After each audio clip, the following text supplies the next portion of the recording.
Subhanallah, semalam ada yang bertanya pada saya di Kalibata City, waktu saya ngisi taklim di sana. Ustadz, bagaimana pendapat Ustadz bila ada orang-orang Nasrani yang mengatakan Islam itu diekspansi dengan pertumpahan darah, dengan jihad?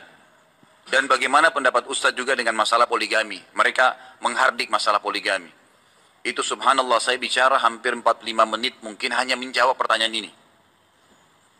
Waktu itu saya bilang, kalau seandainya ada orang Nasrani, Yahudi, semua orang kafir yang mengatakan kepada Anda, Islam dikembangkan, diekspansi dengan perubahan darah, katakan iya. Memang iya. Karena banyak orang Islam, subhanallah, kayak orang yang ketakutan kalau dikatakan Islam itu disebarkan dengan pedang. Saya katakan ikhwas sekalian, memang Islam dikembangkan dengan pedang. Jihad itu dikumandangkan memang dari dulu. Ada pengembangan Islam dengan dakwah, ada pengembangan Islam dengan pedang.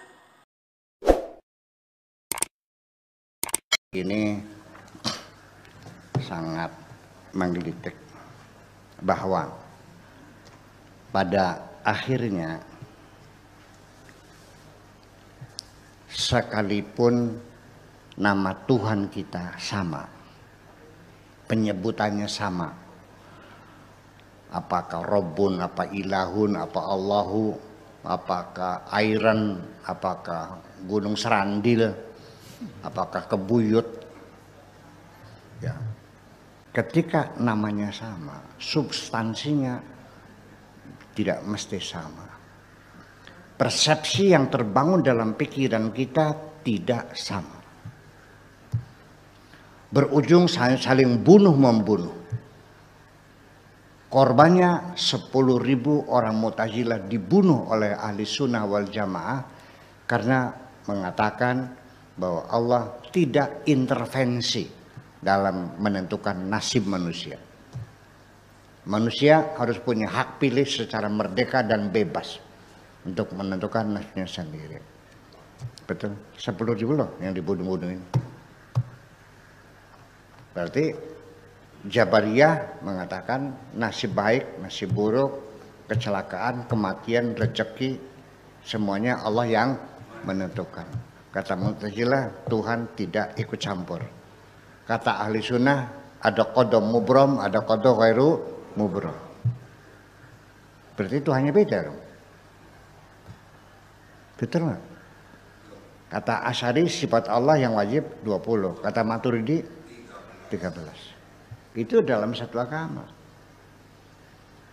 Nah, nama Tuhan kita berbeda karena agama kita berbeda. Nah, ketika agama itu berbeda, kita bertengkar bukan dengan orang yang berbeda agama. Dalam satu agama juga bertengkar lagi. Andaikan Mu'tazilah habis, Jabariyah, Qadariyah, Syiah, apalagi semuanya, Bahaiyah,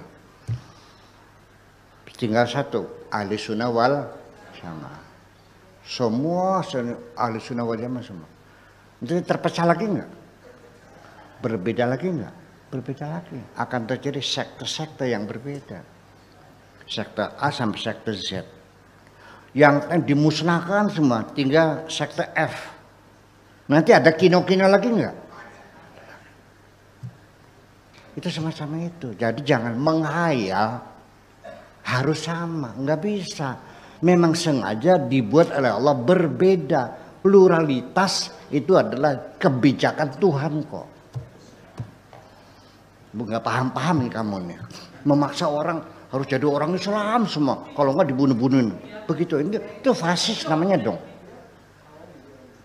Itu muncul hadis ini berulang-ulang. Tapi yang aneh itu masuk di Arba'in Nawawiyah.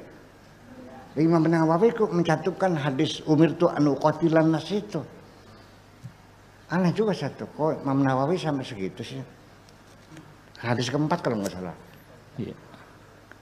Umirtu an uqatilan nas, aku diperintahkan untuk memerangi manusia. Perang manusia.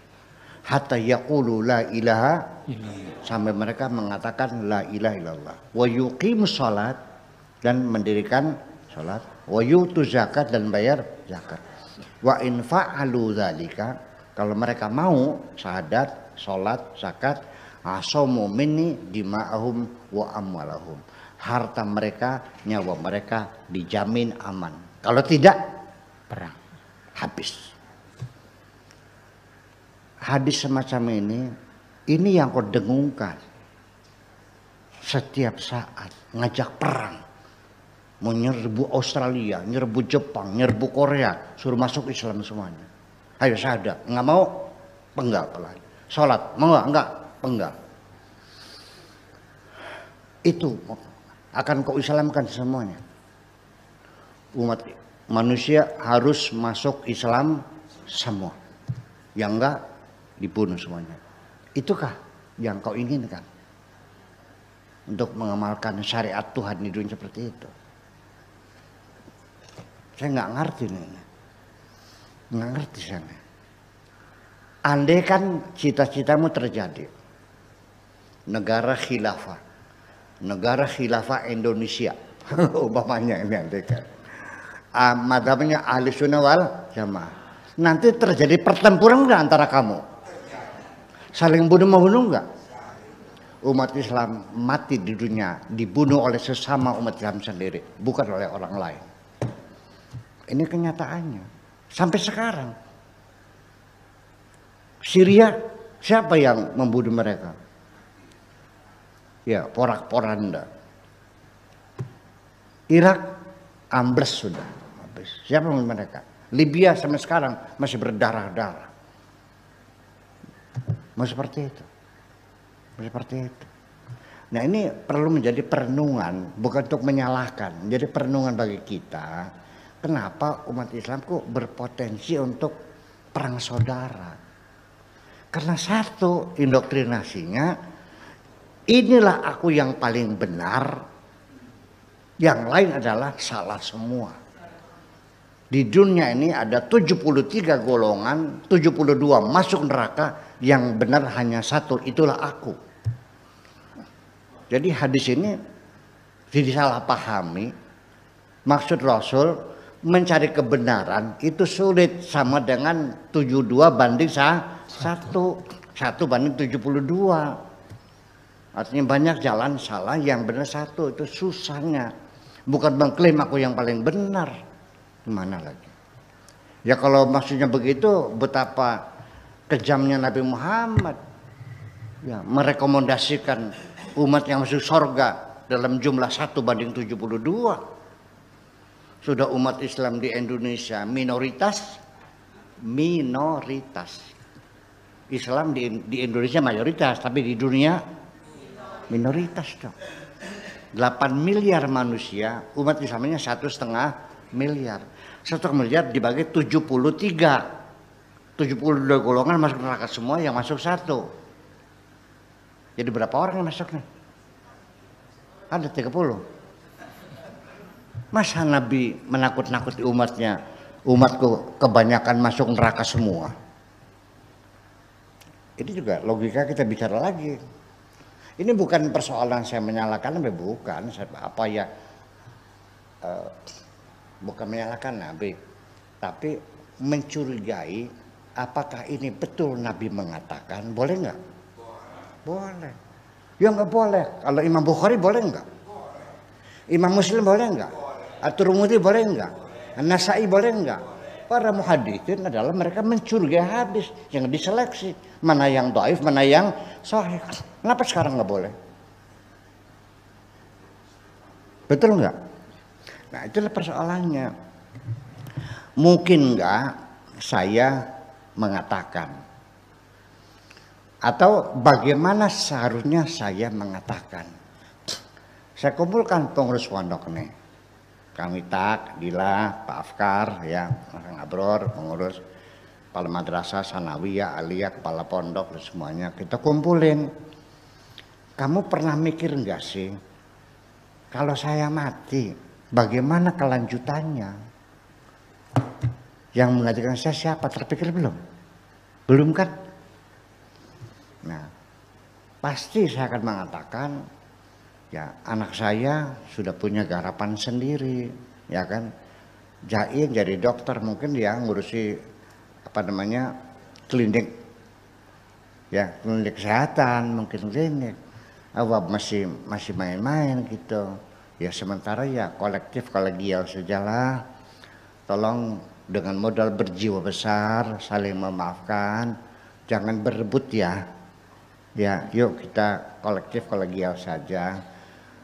Ya, sampai nanti ada muncul santri saya yang paling soleh, yang paling pinter, silakan menjadi pengasuh. Jaga kedamaian, persaudaraan yang kokoh di sini. Ini kita membuat ini kan dengan susah payah, masa akan bubar.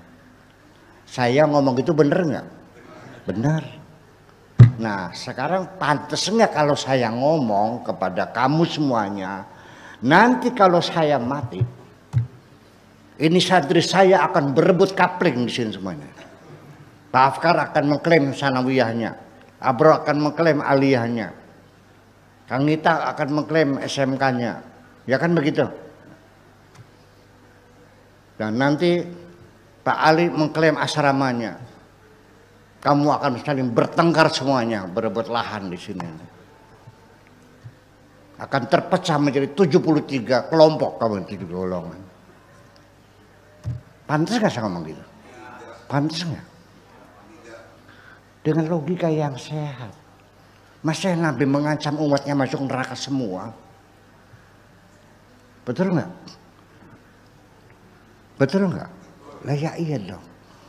Apalagi Nabi menjanjikan akan memberikan syafaat. Mana mungkin sekejam itu. Jadi